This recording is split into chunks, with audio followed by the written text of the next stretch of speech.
What's up guys? I'm back. Matagal-tagal din tayo hindi nakapag-upload ng ating mga video. Kaya naman babawi tayo for today's video at lulutuan ko kayo ng pangkalamares. So ano pang iniintay natin? Let's G! Yan, at maghihiwa muna tayo ng ating mga puset. At grabe, napakatagal pala nating hindi nakapag-upload ng ating mga video. Nakakamiss magluto. At sana naman malike nyo pa rin ang ating mga video. Maraming salamat. At ipapakita ko pala sa inyo na ganyan lang kalalaki ang ginawa kong hiwa dyan. All goods na yan. Fast forward natin para mabilis matapos. At yan naman ang naging itsura niya pagkatapos natin hiwain lahat. Kaya naman gagawa tayo ng pang-marinate. Okay. Maghihiwa lang tayo ng 3 kalamansi para pampalasa sa ating marinade. At yan, pipigain na natin. May manok na sumingit, huwag kang maingay dyan, baka gawin kitang tinola mamaya eh. Yan, at maglalagay na nga tayo ng ating garlic powder. Tapos susundan natin yan, lagyan ng pamintang durog. Tansya-tansya lang tayo dyan, wala tayong ginagamit na kahit ano. Andon na naman ang manok. Lulutuin kita dyan mamaya pag ako naasar sa iyo. Maglalagay na din tayo ng konting magic sarap, baka sakaling sumarap ang ating niluluto.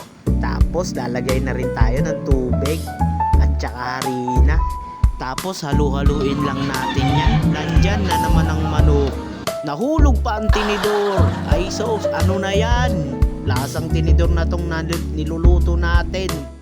At yan na pala yung itsura niyan pagkatapos nating haluin. Tapos ilalagay na natin yung ating mga ginayat-gayat na puset. Kakamayin lang natin yan, huwag kayong mag-alala, malinis ang kamay kong nagugas ako kagabi. Ihalo-halo lang natin yan hanggang lumasa na yung ating mga nilagay na mga ingredients. At yan na pala ang itsura niyan. Medyo malabnaw lang siya, dadagdagan pa natin ng konting harina.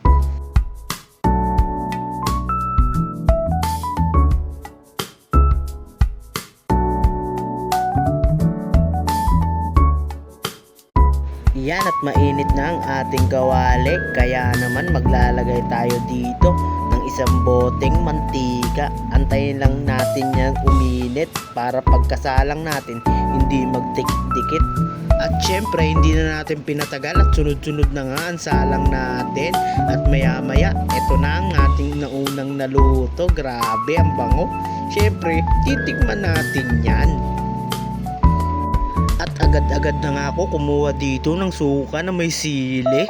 Tapos kukuha tayo ng isang piraso para matikman natin kung okay ba talaga ang lasa nito. Tara, kain po. Let's go. Op.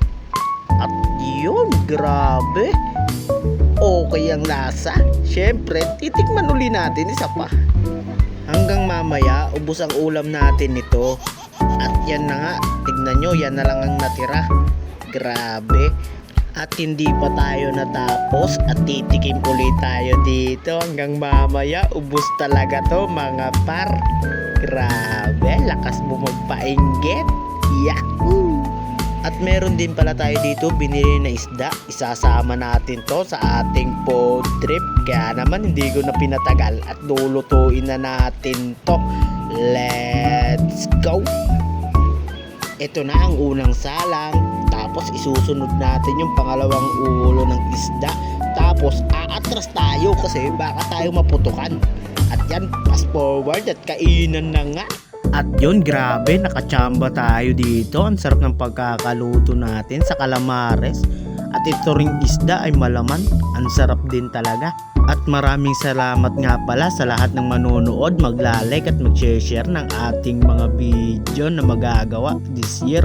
Tulad na lang ng travel vlog, cooking vlog, at daily vlog, at basta kahit anong gawin natin na vlog. Kaya sana naman ay samahan nyo ko. So paano? Hanggang dito na lang ang ating video. Maraming salamat. Bye-bye!